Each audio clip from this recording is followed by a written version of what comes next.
All right, one last thing to talk to you about before we get out of here. What do you think about this crazy fight between Tyson Fury and Francis Ngannou?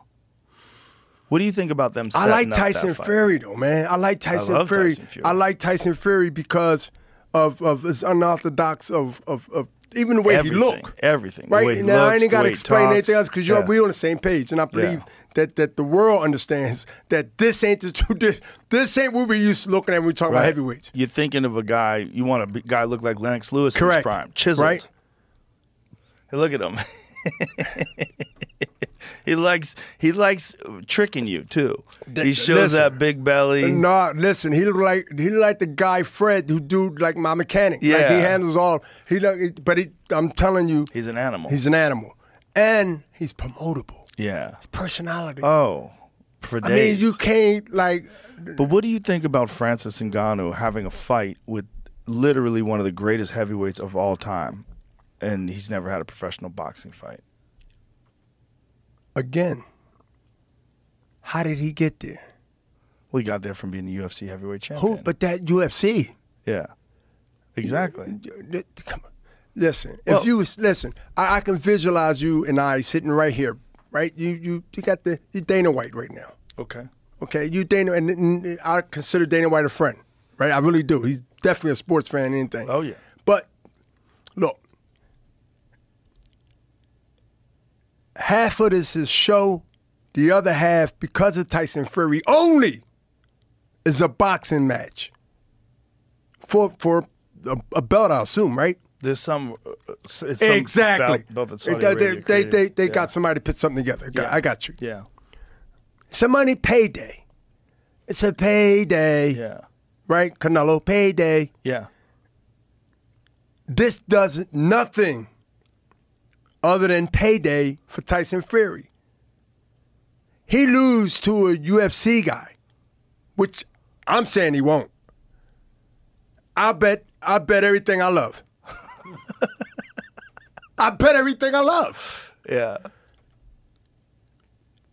Entertainment on a higher level because of Tyson Fury. Right. Well, also because of the novelty of this UFC heavyweight champion leaving the UFC and securing this boxing fight. Anybody that leaves the UFC, undefeated or not undefeated, will not be successful on that level or any level where a fighter on a boxing level has a heartbeat and possibly a pulse is going to be victorious. That's why it becomes a show more than the real deal. And that's why it's not even being talked about as a heavyweight fight from a heavyweight fight not that from we the know. Boxing community. Correct. Right. Because we don't sanction that, man. But does it upset you that this guy jumps in front of Usyk, jumps in front of Joshua, jumps in front of anybody else in the division and gets to fight Tyson Fury? Or do you think, hey, good for him, he gets this payday? Because that's how I feel about it. No, how I feel. Because I love Francis, and I'm happy that Francis is going to get a whopping bag. But let me now. That's emotional. Yes. But in the sports, and where I come from, I'm biased too. Yeah. I'm thinking Tyson Fury has a few top people that me and you would love to see, in spite of who he's ready to fight. Yes. Correct? Usyk Correct. is the big first, one. All right? That's the big one. And if Usyk not available, I think that Tyson Fury would beat him. What about Wilder? Yeah. I mean Joshua. Yes. Right? Yeah. There's heavyweights out there that's in the top 5. I only say 10. That's are better and have more credentials than what's happening. Andy Ruiz. Correct. Yeah. Who, to me, why do you think he's trying to get a fight now? Yeah. Right? He's trying to get a fight as we speak. Yep. Right now. And not a big heavyweight, right? In some cases, you'll think of blown up cruiserweight, right? Mm-hmm. Not a big guy, right? Right. You'll think they'd be chopping at the bit. They're going to make millions of dollars.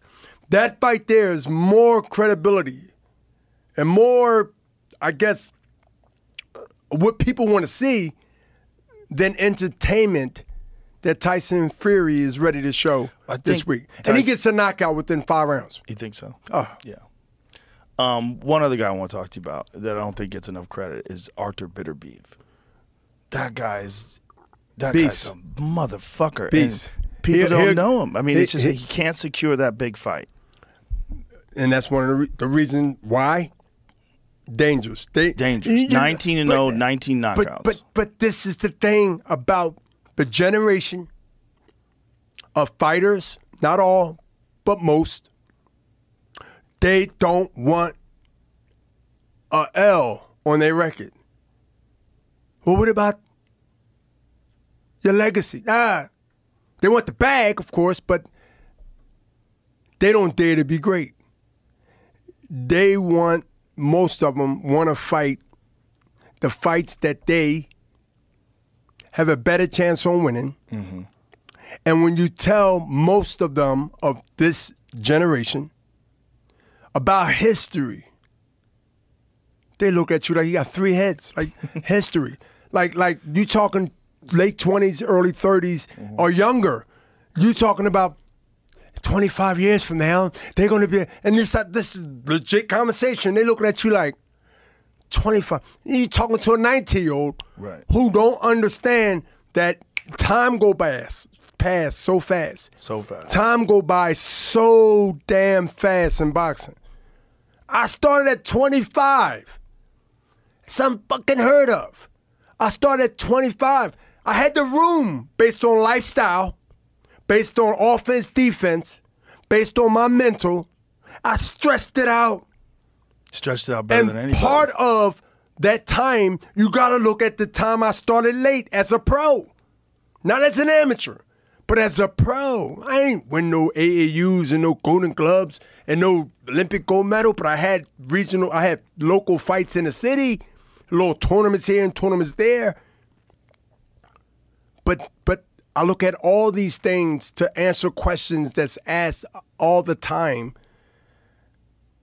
The way I just said to you and explained to you about all these things, whether it's the boxing politics, the fighters that's fighting now each other, the fights that's scheduled to fight right now.